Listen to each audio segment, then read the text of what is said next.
It started off as a simple idea. John Tobias and Ed Boon were the minds behind saying shock value can give us an edge. That turned into an arcade sensation. The reaction to the players was ridiculous. I mean, we'd see crowds of 50 people crowded around the game. People were driving from New York to play this new fighting game. And became one of the most controversial games in history. There was concern about these games and members of Congress talking about video games destroying our youth. If you don't do something about it, we will. This is the story of the highs. How can you not rip the spine out of somebody that you're playing against and not think this is the greatest game ever? And lows. Mortal Kombat 3 was a bit of a letdown. Of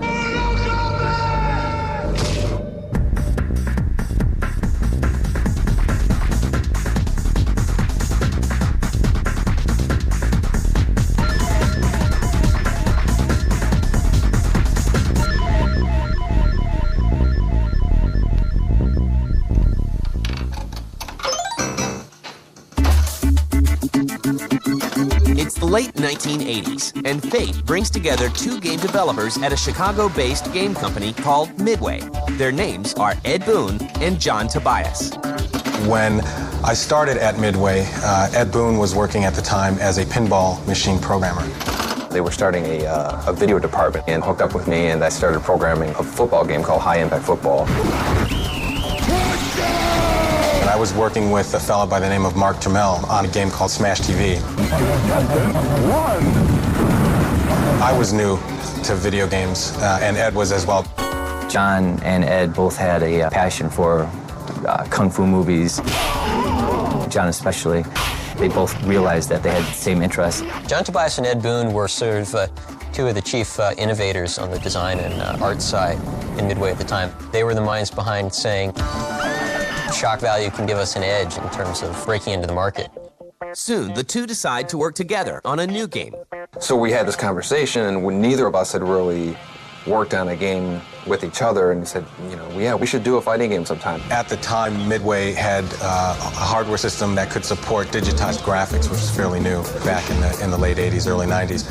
And we wanted to really take advantage of that. And we thought that a fighting game or something where characters could be represented very large on screen would be something that we could take advantage of and create a game around. They meet with an early setback. We wanted to make, you know, Van Damme, the video game. At the time, I think he might have signed a deal with Sega or something. You know, they said, you know, sorry you guys, but you can't have it. And, you know, Bloodsport, I think, had just come out, and we were all bummed out. But the release of a popular fighting game helps get their project off the ground. Street Fighter II had come out and proved successful in the arcades, and so that just kind of bolstered our desire to do a fighting game. And it also gave management the opportunity to give us the go-ahead to start work on the project. So we went into the back, you know, with the blue screen and videotaped some friends, you know, throwing kicks and punches, and I mocked something up in my office, and suddenly when we got this uppercut going, management came in and they saw it and they were like, you know, okay, you know, green light. When we started work on Mortal Kombat, because we were digitizing actors, we needed to find real martial artists to work with. And it just so happened that some friends of mine had been practicing martial arts for years and years, and they were very good at it. They were the sort of the go-to guys for us on the first game. So at that point, it was like, you know, a three-person team, and my job was going to be basically doing backgrounds. John Tobias would be doing the character work. John would design the characters and what they look like, their costumes. And Ed would be doing the programming. And I was kind of like, how did the game play? How quickly were the controls responsive? And what were the secret moves? And then later on, you know, as the game was getting nearer to completion, Dan Forden came into the picture and started doing sounds for the game.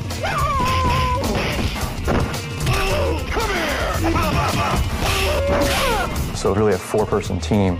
Mortal Kombat was just 4 people, really. It just started. Mortal Kombat is underway, but with established giants like Street Fighter II, will the team at Midway be able to make a game that can compete?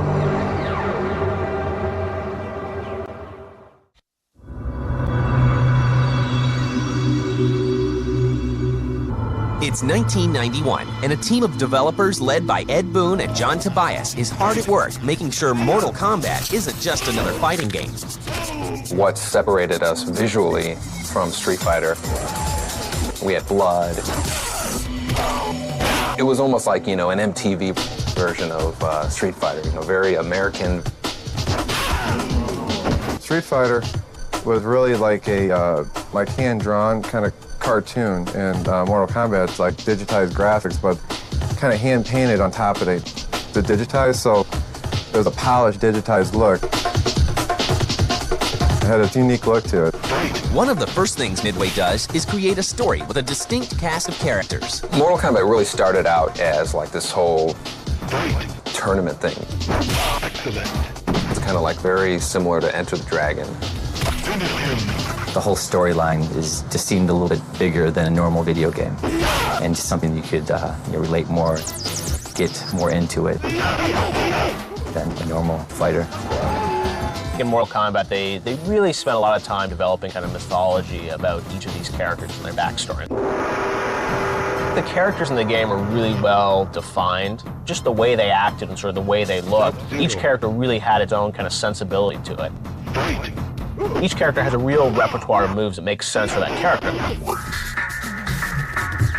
I think you easily found a favorite character when you played that game. The Jean-Claude Van Damme idea didn't pan out. So we already had this character that was kind of dressed up like he was in Bloodsport, and that's kind of like the whole Johnny Cage thing. There was a character in Big Trouble in Little China, this guy with a big hat and electricity and stuff, and we were like, we gotta make a character like that, and that's where Raiden was born. Liu Kang is kind of a hybrid of Bruce Lee and a couple other martial arts stars that we've seen. And then Kano was this guy with this metal eye patch, and I think Terminator 2 or something had come out recently, and we said, okay, let's make a guy whose skin is peeling away. We ran out of memory. We had to have 2 characters with only one amount of memory in the game, so we said, let's make a yellow ninja, tint him blue, and we make another character out of it. We came up with Sub-Zero and Scorpion. Then our CEO said, no, you gotta add one more character, put a female character in the game. Sonya wins. I said, oh, let's call her Sonya. And we threw her in the game, and all of a sudden, we had our cast of 7. But what truly sets Mortal Kombat apart from other fighters is also what will make it infamous. Street Fighter had this feature where a guy would be dizzy, and you would get a free hit when your opponent is dizzy. And I hated being the guy who was dizzy, but I loved being the guy who would make somebody dizzy. So we moved that part of the game to the end of the round, and we said, okay, now just give him a big uppercut at the end. And somebody said, wouldn't it be great if you could, just tear their heart out? So fatalities were introduced in the first Mortal Kombat. Sub-Zero could rip the spine out of a character.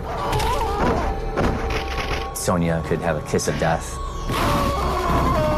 People always remember the fatalities in Mortal Kombat. It was the over-the-top finishing move. It's like the grand finale. Wins. We do the whole dun-dun-dun, fade to black. If you know your right 20-button combination at the right time, then you can do this amazing effect.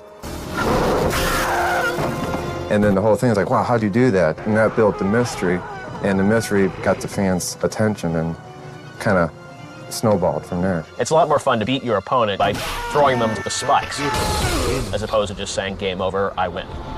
In 1992, Mortal Kombat rolls out to arcades, and the reaction is explosive.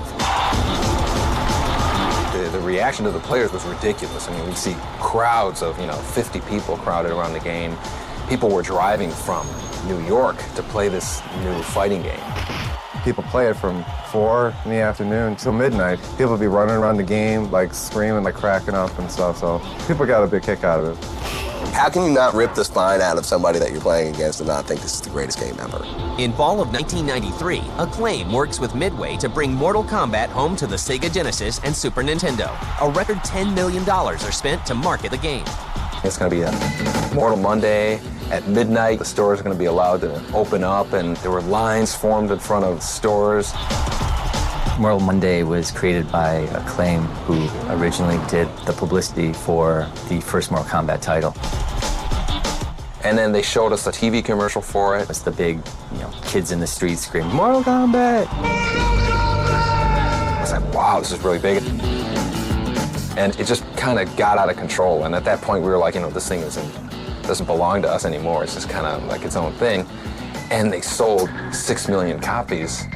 Not only is Mortal Kombat a hit, but gamers are hooked trying to uncover all the secrets in the game, like Reptile, a hidden character. But the success of Mortal Kombat at home brings some unwanted attention that will change the world of gaming forever. Why do you need to go across that line and produce this stuff?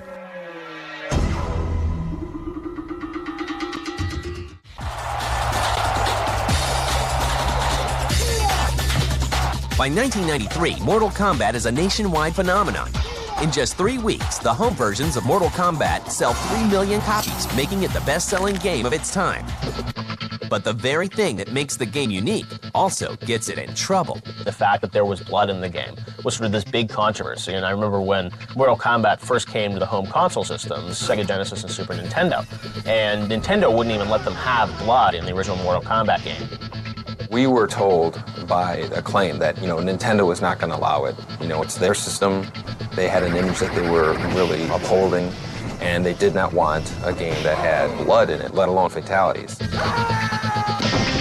Acclaim said, oh, let's make the blood gray and it'll be sweat. But fans aren't happy with the decision, and Nintendo pays a high price for it.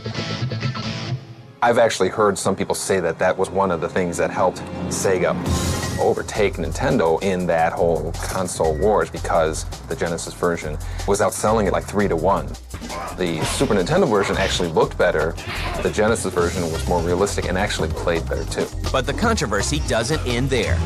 Mortal Kombat becomes just one of many violent games that are targeted by concerned parents and politicians. There was concern about these games and members of Congress talking about video games being the sort of decline and fall of Western civilization and destroying our youth and leading them down the path of no good. I hope you walk away with one thought today, that if you don't do something about it, we will. And the industry felt that we needed to respond in some way, in a proactive way. They wanted to get some sort of a rating system, and there should have been a rating system in place. I think the rating system is necessary. It's just like an R-rated movie. But that was like kind of the cause of that whole thing, was the fact that it didn't have a rating system in place. The controversy over violent games such as Mortal Kombat play a big part in the formation of the IDSA. The IDSA formed back in late 93, early 1994, and we felt that it was much more productive for the industry to self-regulate. I think the controversy actually, it didn't hurt the sales by any means. I think it actually brought more attention to it. The Mortal Kombat dynasty continues with the release of Mortal Kombat 2 in April 1993. Mortal Kombat 2 totally improved over the original title. Technology improved. We got to make the characters look a lot more realistic than the first game. The storyline actually got to be more involved. Outworld was created during MK2. More popular characters were introduced in MK2. Jax was introduced. More fatalities were introduced.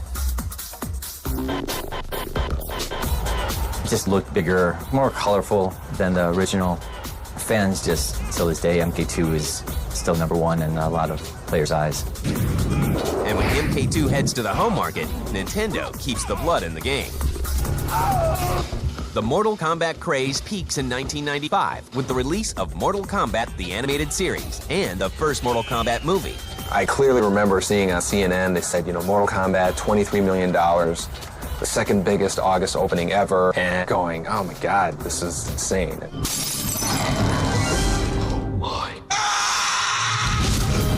That same year, Midway releases Mortal Kombat 3.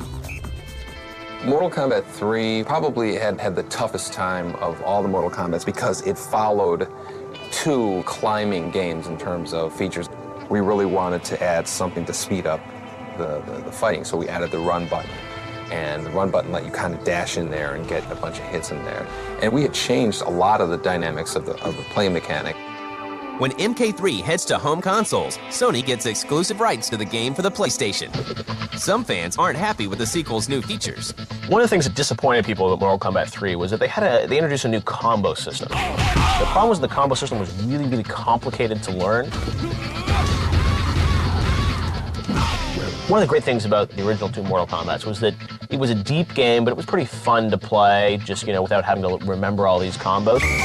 Mortal Kombat 3 was a bit of a letdown. In 1996, Midway releases an updated version of Mortal Kombat 3 called Ultimate Mortal Kombat. Midway plans to take the franchise in a new direction with Mortal Kombat 4. But will it be too much of a departure from what made the series a success?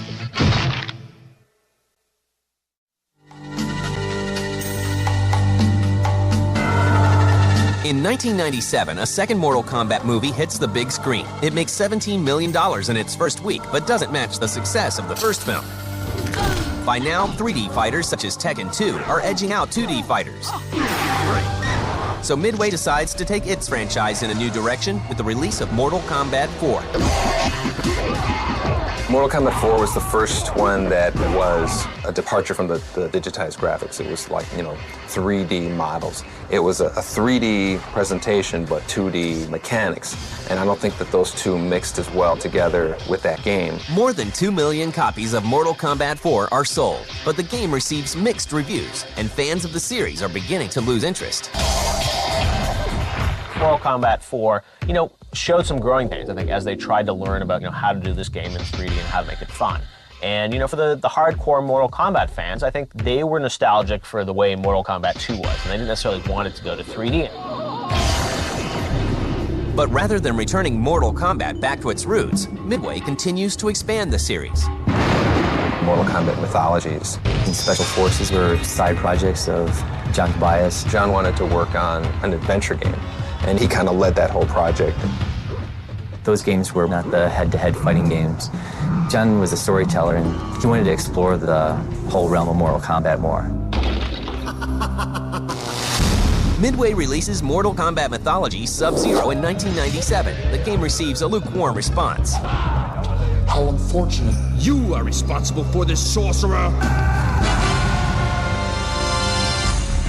With Special Forces, he wanted to introduce more of a adventure-type game. It's panned by critics as one of the worst games in the franchise. 2 years later, John Tobias decides to leave Midway and start his own company, Studio Gigante. I was looking for an opportunity to kind of branch off and sort of retain a bit of ownership in the things that I create. And as an employee of a larger company, you can't really do that. And so I enjoyed my time at Midway. I thought that it was a fantastic place to work, and we did great things there. But for me and my career, it was time to move on. By 2001, the Mortal Kombat series is in a rut. Midway decides to abandon the arcade business and focus on the console market. Ed Boon and his team regroup for Mortal Kombat Deadly Alliance. What was different between MK Deadly Alliance and MK4 was that we just learned a lot more. We learned a lot about gameplay. We learned about how to be more proficient in 3D. We got more proficient with motion capture. We all really wanted to do a good job and try to revitalize it. Deadly Alliance comes out exclusively for home consoles in 2002, and for many fans, it revitalizes the series. Mortal Kombat, of course, made a surprising comeback. I don't think anybody quite expected Deadly Alliance to be as big a hit as it was. It was a multi-platinum seller. And in October 2004, Midway releases Mortal Kombat Deception. It's a 3D game, but it still has that classic Mortal Kombat kind of feel to it. I think people are going to look at this thing and go, wow, Mortal Kombat's more than just a fighting game. We've really enhanced the fighting engine with our backgrounds, giving them as much of an influence on the outcome of the fight as possible. This is the Dark Prison background. We're now looking at the death trap. You're not going to survive that. You can actually knock somebody back into this background here. You see him knocked down to the bottom. There's a weapon that you can grab. So it's a lot more of an immersive experience. It has the fighting game, it has a puzzle game, it has a board game, and then we have like the single-player conquest adventure mode. So all of these kind of mixed together, put it online. We're really excited about just how much stuff is crammed into this game. After Deception, there will definitely be another Mortal Kombat. We'll push it as far as we can go. No matter what the future brings to the Mortal Kombat series, there is no denying its effect on the world of gaming. It is fun to see Mortal Kombat still sort of there as one of the top products. It's the third or fourth biggest franchise in the world. I mean, it's a multi-billion-dollar with all the movies and the TV shows. to Ed's credit, you know, he's still there. He's still very faithful to the franchise that he built. Mortal Kombat has always tried to be just the most outrageous, fun experience for the player. That's why the fans keep coming in droves to play his games. Outstanding. It all started with Easter eggs. Before you know it, I couldn't get enough of God mode. When I don't punch him in, I get a little weak. I thought you were supposed to go backwards in Pitfall. I can't even make it through 2 levels without infinite ammo. I can't remember a time when I didn't use codes. They made up the codes, I just used them. No one's gonna find out. Get the latest cheat codes and walk-through strategies for Grand Theft Auto San Andreas. Right, the homie, to see if you got what it takes. Cheat season premiere, Tuesday night.